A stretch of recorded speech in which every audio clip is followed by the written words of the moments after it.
Let's now turn to another country and an even tougher problem, Islamic extremism. In 1998, the people of Indonesia took to the streets and overthrew their longtime dictator, Suharto. It was an amazing moment, but it was also a scary one.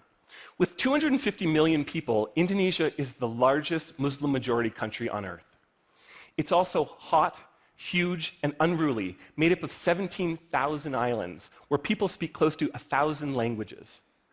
Now, Suharto had been a dictator, and a nasty one, but he'd also been a pretty effective tyrant, and he'd always been careful to keep religion out of politics.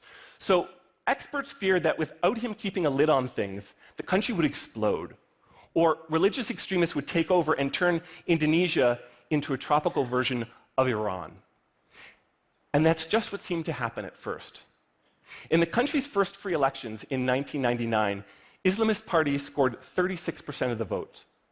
And the islands burned as riots and terror attacks killed thousands. Since then, however, Indonesia has taken a surprising turn. While ordinary folks have grown more pious on a personal level, I saw a lot more headscarves on a recent visit than I would have a decade ago. The country's politics have moved in the opposite direction. Indonesia is now a pretty decent democracy.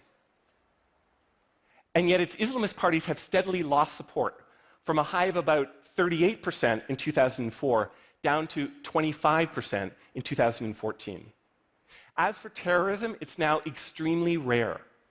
And while a few Indonesians have recently joined ISIS, their number is tiny. Far fewer in per capita terms than the number of Belgians. Try to think of one other Muslim-majority country that can say all those same things. In 2014, I went to Indonesia to ask its current president, a soft-spoken technocrat named Joko Widodo, why is Indonesia thriving when so many other Muslim states are dying?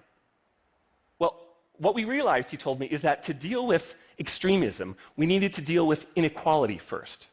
See, Indonesia's religious parties, like similar parties elsewhere, had tended to focus on things like reducing poverty and cutting corruption.